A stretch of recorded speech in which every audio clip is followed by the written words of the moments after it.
तो शुरू करते हैं फास्ट। जज साहब, मेरी क्लाइंट आशा जी अपने पति दुष्यंत जी से डिवोर्स यानी कि तलाक ले। किस बिना पर? हमारा मिस्टर दुष्यंत पर इल्जाम है कि वो अपनी पत्नी के साथ बेटा पैदा करने की काबिलियत नहीं।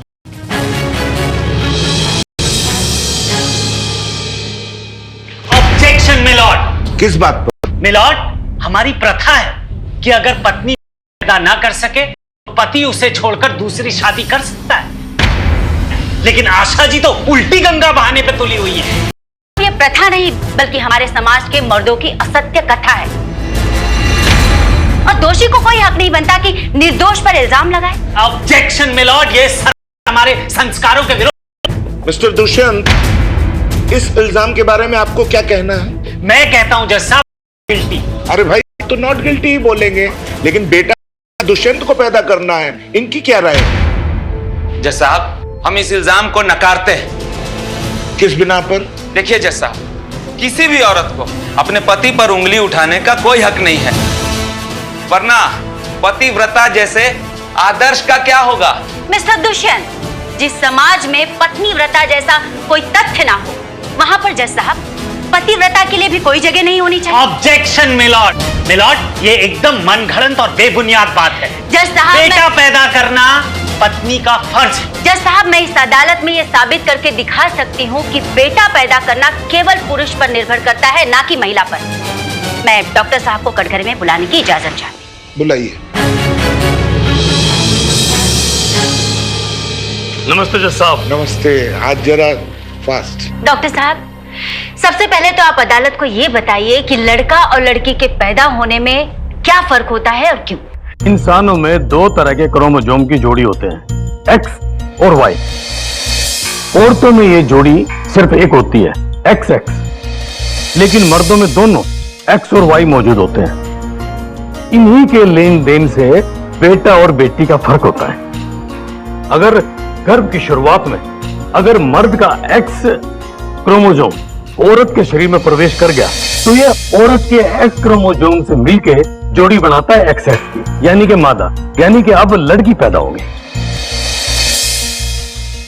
और अगर मर्द ने औरत को वाई क्रोमोसोम दिया है तो फिर यह जोड़ी एक्स वाई हो जाएगी, यानी कि नर, यानी कि अब लड़का पैदा होगा। अब जब साहब कोई लाख दुआ कर ले या मन्नत मांग ले, ये लड़का और लड़की जो है ना, ये सिर्फ एक्स और वाई क्रोमोसोम की ही देन है। तो डॉक्टर साहब, इसका मतलब ये होता है कि लड़का या लड़की के पैदा होना पूरी तरह से पुरुष पर निर्भर करता है, ना कि महिला पर, राइट? 100%। लड़का हो गया लड़की, इसमें है औरत का कोई रोल नहीं है। ये तो हर हाल में मर्द का दिया हुआ एक्स क्रोमोसोम या वाई क्रोमोसोम ही डिसाइड करता है। थैंक यू डॉक्टर साहब। ऑब्जेक्शन, ये हमारे सेंटिमेंट को ठेस पहुंचा रहे हैं। जज साहब, इंसाफ सबूत मांगता है, ना कि सेंटिमेंट। Objection, objection. अरे भाई, आप बार बार ऑब्जेक्शन करके मेरे सेंटिमेंट को हर्ट कर रहे हैं, तो क्या मैं आपको जेल भेज दूं? योर ऑनर, ये तो सरासर नाइंसाफी होगी। एग्जैक्टली, हम भी यही दलील दे रहे हैं जज साहब कि अगर मर्द करे तो समाज, सोसाइटी, संस्कार, लेकिन वही चीज अगर औरत करे तो नाइंसाफ है। क्यों? आशा जी, इस मामले में आपका क्या विचार है? योर ऑनर, सच तो ये है कि हम अपने पति से तलाक या डिवोर्स नहीं लेना चाहते हैं। हमारे पति तो बहुत ही अच्छे आदमी हैं, बस कभी कभी कुछ बातों को लेकर इनकी अकल पर पर्दा गिर जाता है। पर्दा? साफ साफ बताइए। हम सिर्फ इतना कहना चाहते हैं योर ऑनर कि जब कभी कोई औरत बेटा ना दे पाए तो उसका दुश्मन उसका पति ही नहीं बल्कि उसका पूरा खानदान बन जाता है, जबकि साइंस माने कि विज्ञान भी यही कहती है कि इसमें औरत का कोई दोष नहीं। मिस्टर दुष्यंत, इस बात से तो ये साबित हो गया कि बेटा न होने में आपकी पत्नी का कोई दोष नहीं। लेकिन जज साहब, हमको ये क्रोमोसोम्स वाली बात नहीं मालूम था। एक्स क्या होता है, वाई क्या होता है, हमको नहीं मालूम था। कैसी बात कर रहे हैं दुष्यंत जी? नहीं मालूम था, ये कैसा जवाब? जज साहब, हम अपनी पत्नी को वापस ले जाना चाहते हैं। क्या? मेरा मतलब है, अगर हमारी पत्नी हमको माफ कर देती है और हमको वापस ले लेती है तो हम जीवन भर के लिए उनको थैंक यू बोलना चाहेंगे। बोलना ही चाहिए भाई। संस्कार हमारे संबंधों को जोड़ने के लिए है, ना कि तोड़ने के लिए।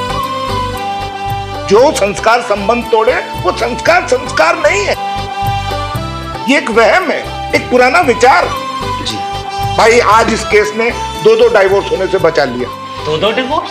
हाँ हाँ, एक इन दोनों का और एक मिस्टर दुष्यंत और उनकी अकल का। Case dismiss. Objection milord. अब क्या ऑब्जेक्शन है? एक सेल्फी ले लें? क्यों नहीं?